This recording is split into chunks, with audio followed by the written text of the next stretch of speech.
एक गांव था, नाम था सहूरपुर। क्योंकि उस गांव में बस सहूर सरनेम वाले ही रहते थे, इसलिए उस गांव का नाम पड़ गया था सहूरपुर। वहीं रहता था एक मजाकिया आदमी, ठुन ठुन ठुन सहूर। वो सबसे अलग था, आंखें बड़ी, हाथ लंबी और एक अजीब सी मुस्कान। गांव के लोग उससे प्यार से कहते थे ठुन ठुन। ठुन ठुन का काम ही था लोगों को हंसाना।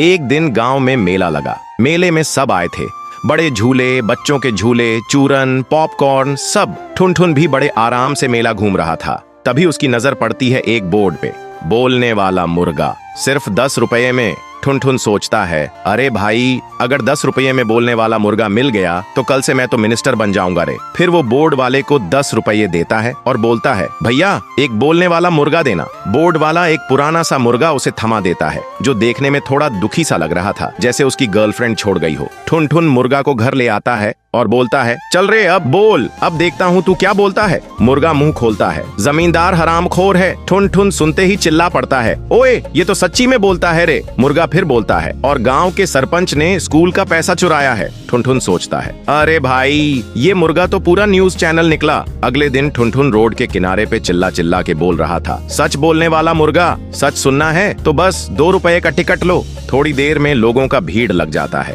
और मुर्गा बोलता जाता है, मुंशी की चोरी, मास्टर जी की दूसरी शादी और रामलाल के टॉयलेट में व्हिस्की का अड्डा। गांव में हंगामा मच जाता है। सब लोग उस मुर्गे से डरने लगे थे, कहीं उनका भी सच ना बाहर आ जाए। और ठुन ठुन भी गांव में और ज्यादा छा गया था, लेकिन दुश्मनी भी बढ़ने लगी थी। एक रात जमींदार ठुन ठुन के घर आया और गुस्से में बोला, अगर तू इस मुर्गे का मुंह बंद नहीं करवाया तो तुझे फ्राई करके कुत्ते को खिला दूंगा, और धमकी देकर चला गया। ठुन ठुन घबरा गया, पर मुर्गा बोला, टेंशन न ले ठुन ठुन भाई, प्लान बी रेडी है। ठुन ठुन बोला, तू तो बड़ी चालाकी से बोलता है बे। मुर्गा ने आंख घुमाई और बोला, अरे मैं बोलता ही इसलिए हूँ क्योंकि मैं मुर्गा नहीं, रॉ का सीक्रेट एजेंट हूँ, अंडरकवर पे था। ठुन ठुन सुनते ही बेहोश हो जाता है।